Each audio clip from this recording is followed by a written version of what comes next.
It's a tale as old as the euro itself, the struggle between Brussels and European capitals over ballooning budget deficits. But this latest chapter has a distinctly 21st century flavor, pitting the forces of fiscal responsibility against the siren song of populism. When the European Commission issued formal reprimands this week against France and Italy for excessive deficits, it wasn't just a dry procedural move. It was a shot across the bow at two of Europe's biggest economies on the precipice of potential political upheaval. With snap elections in France and a new populist coalition in Italy, Brussels is bracing for the possibility of a debt debacle that could shake the European project to its core. The numbers are stark. Italy's debt now exceeds an eye-popping 150% of GDP and is still climbing. France is not far behind at over 110%. With the Commission projecting the ratio will keep deteriorating absent corrective action. These bloated balance sheets aren't just theoretical concerns. They evoke haunting memories of the previous euro crisis, when panicked investors fled the sovereign bonds of over-leveraged nations like Greece. Already, storm clouds are gathering in the bond vigilantes' forecasts. The spread between French and German 10-year debt has widened dramatically, reaching levels not seen since the heat of the euro crisis a decade ago. Italy's escalating borrowing costs are poised to make Greece's debt burden look modest by comparison. It's a disquieting sign that markets are losing faith in the fiscal sustainability of Europe's third-largest economy. This brewing solvency saga has historical precedents, but with contemporary plot twists that could turn a manageable challenge into an existential crisis for the European project itself. In France, President Macron's ill-advised decision to call snap elections has backfired spectacularly. His centrist Renaissance Party is trailing the far-right National Rally and a resurgent left-wing alliance in the polls. A Macron loss would be disastrous on multiple fronts for the European fiscal rulebook. Far-right leader Marine Le Pen has openly disdained Brussels' deficit limits as draconian and promised continued high spending on pensions and public sector wages. The leftist NUPES coalition has its own pricey wish list, including higher social spending, wealth taxes, and renationalizations that would swell the deficit even further.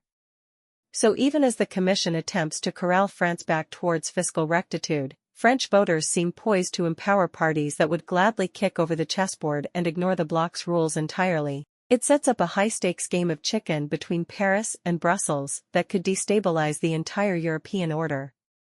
Then there's the ticking time bomb across the Alps in Italy.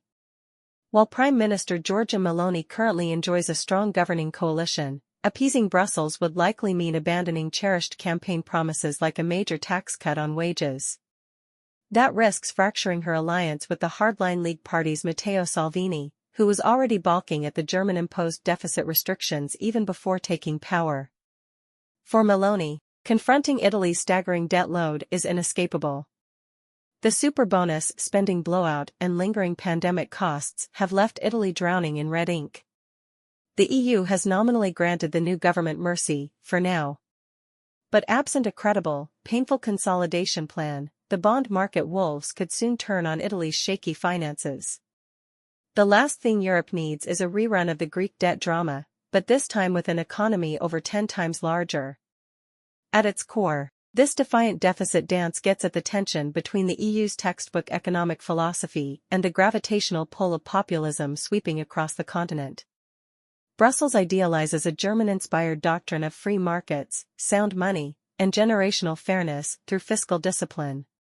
But that ethos is colliding with a wave of anti-establishment fervor and furor over stagnant living standards. French and Italian voters seem increasingly unswayed by sermons on long-term debt sustainability when short-term economic insecurity is their daily reality. Lofty Brussels diktats about budget caps ring hollow in the gritty banlieues of Paris or the soggy streets of Venice. For European officials, the deficit debacle poses an existential quandary with no easy solution. Aggressive debt hawks could escalate tensions and play into the populists' narrative of a heavy-handed, out-of-touch Brussels bureaucracy. But lax enforcement would gut the credibility of the EU's fiscal rules and precedent norms of economic responsibility. Heading off a defiant France or Italy could ultimately require wielding the threat of massive fines or even expulsion from EU economic programs. But such draconian sanctions could inadvertently turbocharge the very populist, Eurosceptic forces that sparked the crisis in the first place. There's also the practical reality that economically hobbling two of Europe's biggest economies would be cutting off the EU's nose to spite its face.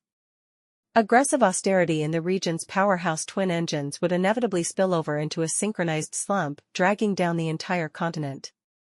So Brussels finds itself in a catch-22 bind. Stand firm and escalate the deficit dispute into an all-out conflagration with Paris and Rome, or blink and give populists a green light to keep piling on debt with no accountability? It's a high-stakes game of Russian roulette with the future of the European project itself in the chamber. The fundamental tension is between rules-based order and rampant fiscal populism. Macron and Meloni embody the polarity, with the French leader still a relative defender of traditional EU orthodoxy, and the Italian an avatar of the new nationalist reactionism. Holding the center has become a Herculean task as the political climate radicalizes in opposite directions. In the end, the Great Deficit row may prove an allegory for the dueling forces battling over the very soul of 21st century Europe. One camp upholds the enlightened, cosmopolitan ethos that built the European Union in the first place, reasoned cooperation, mutual restraint, and a recognition that fiscal recklessness is a collective action debacle that threatens the greater good. On the other side is a surging populist impulse, protectionist, insular, and cynically indulging in pocketbook policy pandering without regard for long-term consequence. Just pile up deficits, with pledges, to make the other guy pay. But in reality, those IOUs come due eventually, with a piper demanding ruinous austerity down the road. This deficit duel may just be the opening salvo of a greater ideological tug-of-war over the very idea of Europe itself. Will the continent stay true to its proud heritage of democratic capitalism grounded in responsibility and rules? Or succumb to the authoritarian-tinted temptations of go-it-alone nationalism with all its moral hazards and economic landmines?